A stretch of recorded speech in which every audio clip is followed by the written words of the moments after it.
On Monday, Venezuelan President Nicolás Maduro signed a decree to create a national cybersecurity council to deal with cyber attacks in the country. In Cuba and around the world, people pay homage to Commander-in-Chief Fidel Castro on his 98th birth anniversary. And Russia and Palestine assess the escalation of the Palestinian-Israeli conflict and the humanitarian catastrophe in Gaza.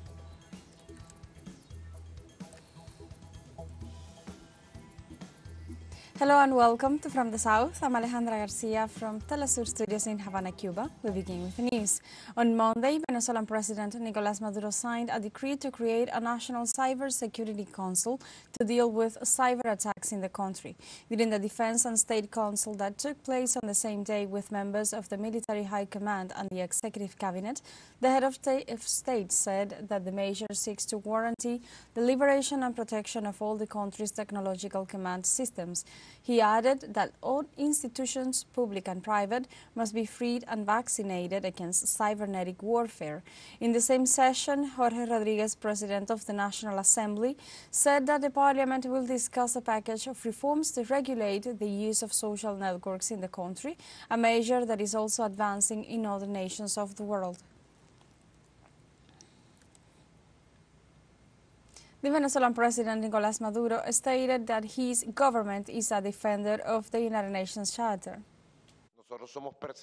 We are persevering defenders of the United Nations Charter, and we believe in the United Nations system, but a United Nations system that upholds international law, the right of the people, the right to peace, the right to independence, not interventionism.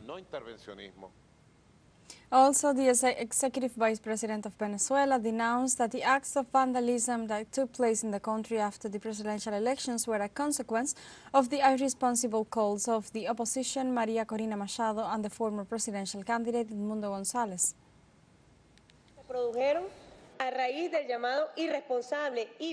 The events that took place as a result of the irresponsible and violent call of the violent activist María Corina Machado and that of the former candidate Edmundo González Urrutia resulted in crimes against the Constitution of the Bolivarian Republic of Venezuela and the violation of fundamental rights of Venezuelans, such as the right to life, the right to personal integrity, the right to property, and the right to diversity, which constitutes, as stated by the Attorney General of the Republic, hate crimes, that were also committed on July 29, 30, 1 and 2 of August, in joint work with the Prosecutor's General Office.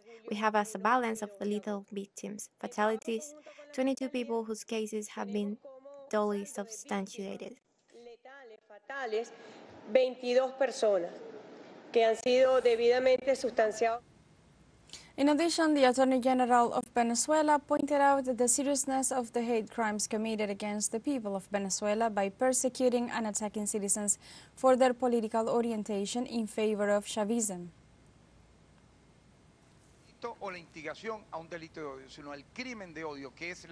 Not only the crime or instigation to a hate crime, but the hate crime that is the materialization of the murder. Of course, when a person attacks another person motivated exclusively by their membership or a particular social group. Are violent behaviors motivated by the prejudice towards the person by their sex, race, ethnicity, religion, gender identity, socioeconomic level, nationality, ideology or political affiliation, disability, sexual orientation. In the Venezuelan case, was strictly to persecute and seek to exterminate Chavismo. We are going live to Caracas, Venezuela at this moment where the National Assembly is holding an ordinary session. The electoral results of the Parliament proposed to approve a package of laws that accompany the actions of the National Executive and the ex-prosecutor's office to make the results of the electoral respected, and with the objective to defend the citizens in the country. It's disgusting and repulsive that when we see and we read the means of communication and the cables of the agencies, they say the protest resulting from the elections of the 28th of July, which have left 25 dead. The detail that is missing is that the 25 deaths were actually our dead. The 25 dead were young men and women, militants of the Socialist Party of Unity of Venezuela, militants of the revolution. but they forget that it is our responsibility once to say what is the truth and defend the truth. That is why I call you and suggest that we suspend the parliamentary recess and that we do not carry out this recess until we have accomplished the sanction of these laws, in which it is included the law that we have already, the Deputy Leonardo Cabello have said. Immediately we have to start the process to consult so that it is brought to the discussion here in the Parliament for the National Assembly of the Republic of Venezuela.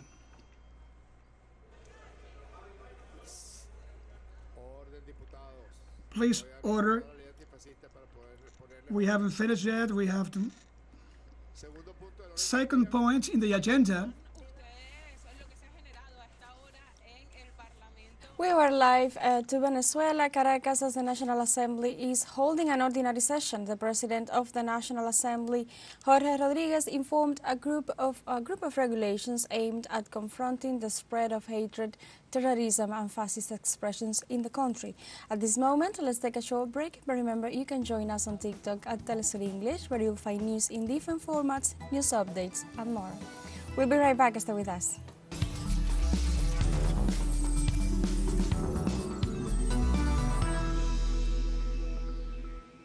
Welcome back.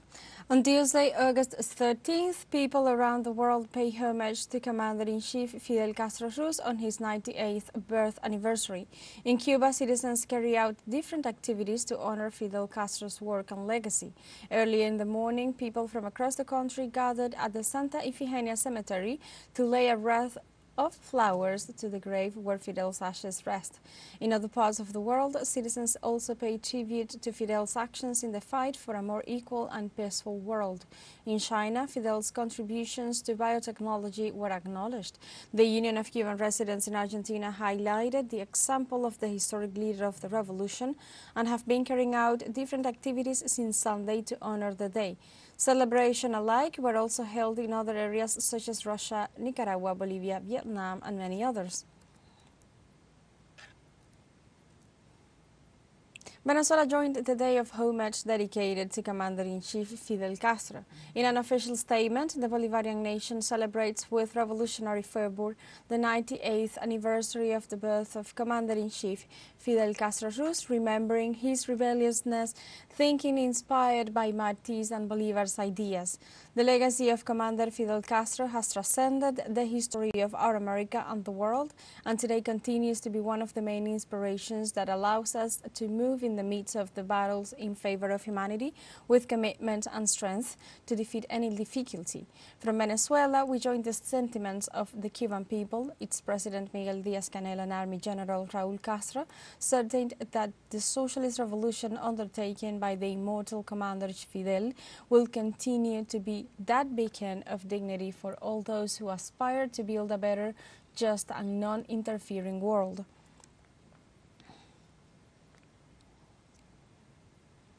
In this context, also, the Bolivarian Alliance for the Peoples of Our America People's Trade Treaty commemorated Fidel Castro's legacy.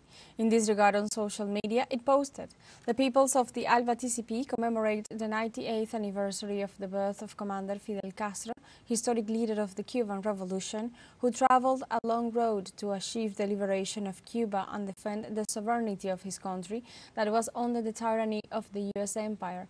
Fidel making a reference for the peoples in their processes of struggle and liberation from capitalist oppression and the expansionist and predatory pretensions of imperialism." In the meantime, Cuban President Miguel Díaz-Canel on social media expressed that his nation awaited his 98th birthday last night in the sea of a youth who shouted in chorus, "Fidel, Fidel, Fidel," with the same passion of their parents and grandparents. This way, Canel stated that this is the name of the Cuban Revolution for all time, while he wished a happy birthday to Commander-in-Chief Fidel Castro.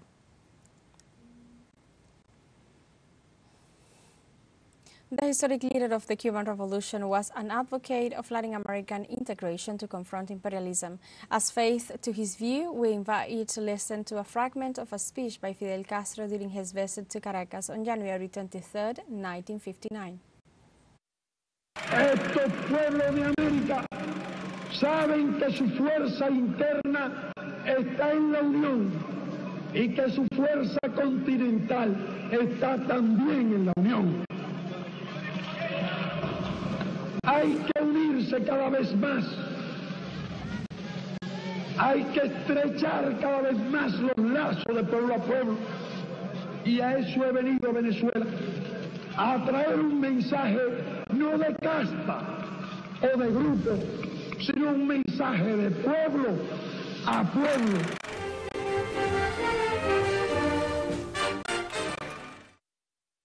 In Argentina, the Trade Union Front of National Universities holds its second day of strike in demand of salary and labor improvements.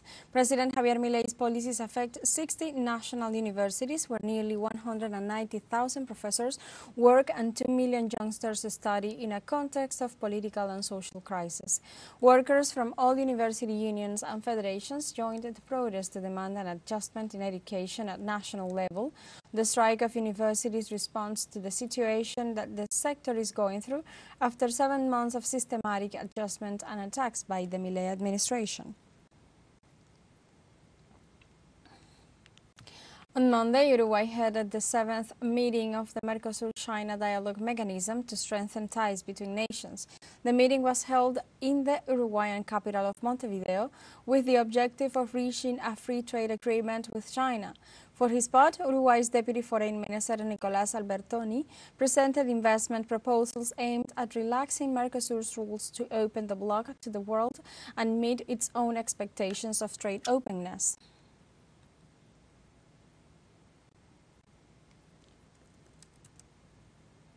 In the United States, the team of the Democratic candidate Kamala Harris claimed that Elon Musk is using his social media to control the country's democracy. Harris' campaign team denounced that billionaire entrepreneur Elon Musk ruined X by allowing hate speech and disinformation to flood the platform. They further claimed that Musk is now using his fortune and broad scope to try to take over U.S. democracy.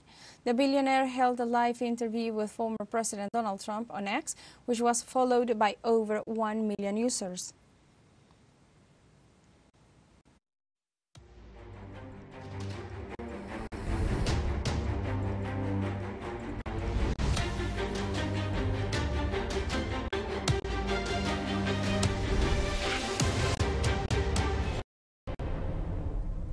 In Russia, President Vladimir Putin met with his Palestinian counterpart Mahmoud Abbas to join efforts for a ceasefire and to provide aid to Gaza. On the meeting, both leaders discussed the situation in the Middle East, and despite its special military operation in Ukraine, Russia is willing to support Palestine. Thus, the head of state affirms that it cannot be dismissed. Palestinian President Mahmoud Abbas said that the United Nations failed to guarantee the human rights of the Palestinians in the face of the situation of Israeli aggressions after the U.S. pressure. Putin further stressed that they will always advocate a peaceful solution to the Palestinian-Israeli conflict.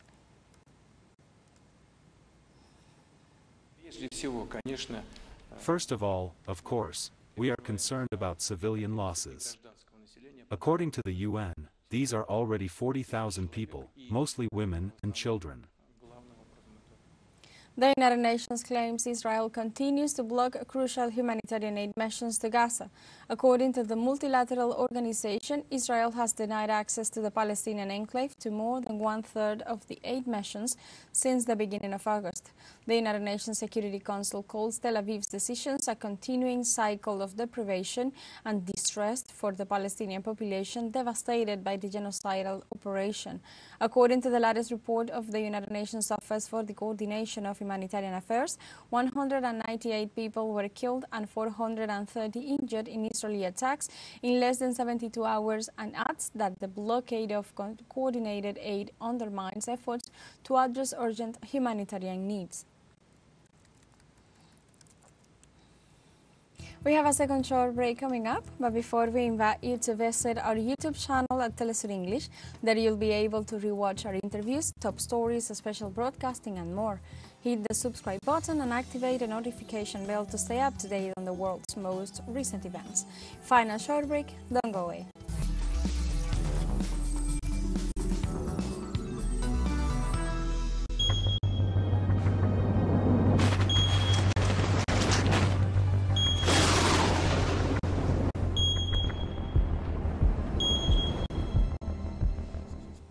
Welcome back to From the South.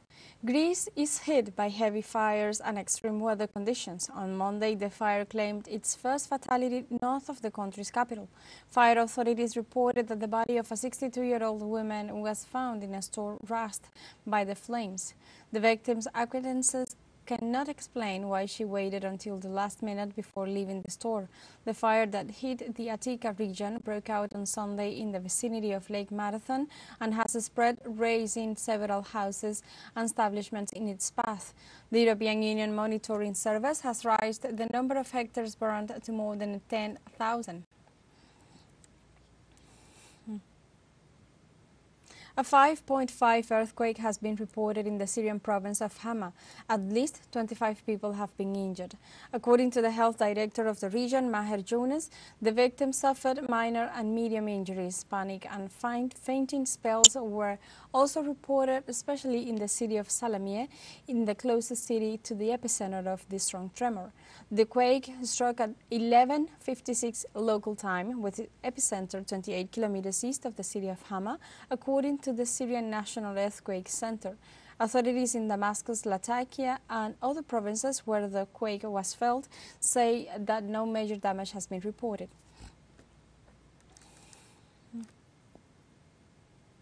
On Monday, the Austral sailing ship of the non-governmental organization Open Arms has rescued 187 migrants in several rescue operations in the central Mediterranean. Since last August 9th, the organization has been carrying out rescue works. According to figures from the Italian immigration authorities, 421 migrants had reached the island of Lampedusa in just 24 hours as of Friday. In the midst of this new wave of migration, Open Arms has been involved in 6 operations, including the distribution of hydration and life jackets to migrants who have managed to reach the island in precarious boats.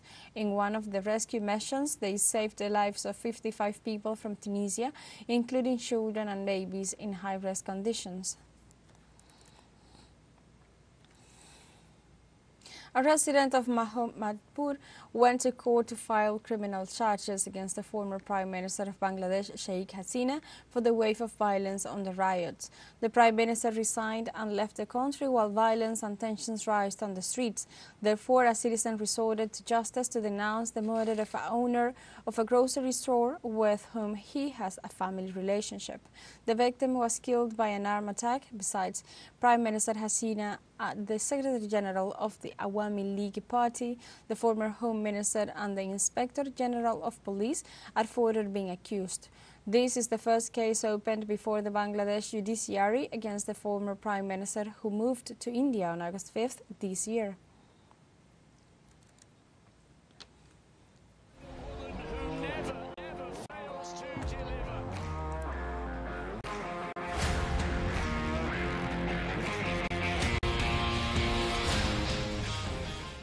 On Monday evening, 5-time Olympic champion Mijaín López highlighted athletes committed to the Cuban people and commemoration of Fidel Castro's birth anniversary. And with our Inder president's permission, I told him I wasn't willing to read a communique, as I want to say from the bottom of my heart what I feel for my country, for my people who loves me.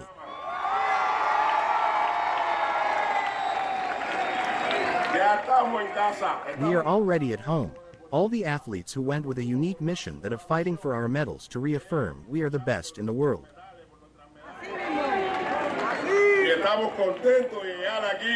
And we are happy to get here and represent our people, today, tomorrow and ever.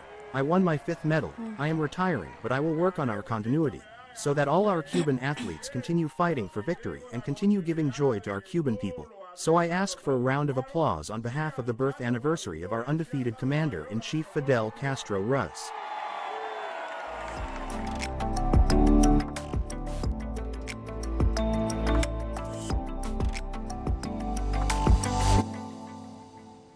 The 18th Jivara International Film Festival in Cuba concluded with a screening of more than 80 films, consolidating itself as a fundamental event for artistic creation. A new edition of this event, which celebrates cinema, ended successfully in the province of Holguín, where the festival was held since August 6, with the slogan Filma el Oriente. The days served as a stage where not only cinema was highlighted as the only art, but also music, theater, literature, and visual expressions were combined.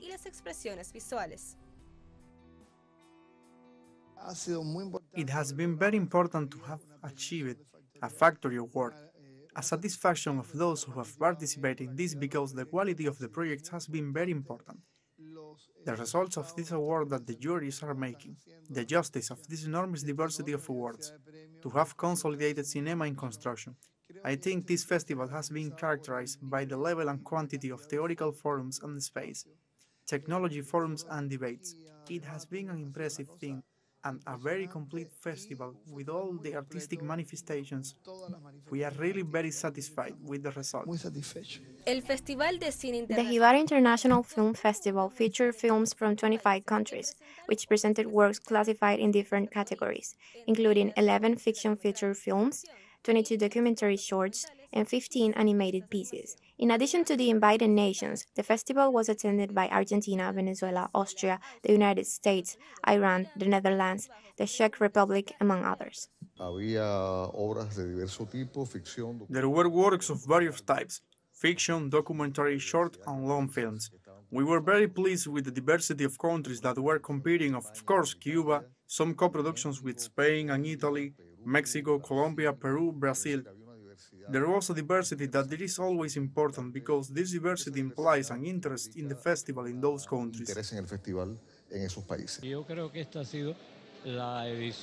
I believe that this has been the edition with the highest level in terms of film screening in the films that have participated, but above all in the theoretical events. The theoretical events have been very important and I believe that they will continue to nourish Cuban cinema. In reality, at the moment that Cuban cinema is going through, this space is much needed. One aspect to highlight is that this year the festival was focused on promoting the development of cinema in the eastern region of Cuba. So they paid attention not only to Holguín, but also the provinces of Camagüey, Las Tunas, Granma, Guantánamo, and Santiago de Cuba. We have come to the end of this news brief, but you can find these and many other stories on our website at telesurenglish.net and join us on social media, Facebook, X, Instagram, Telegram and TikTok. For Telesur English, I'm Alejandra Garcia. Thank you for watching.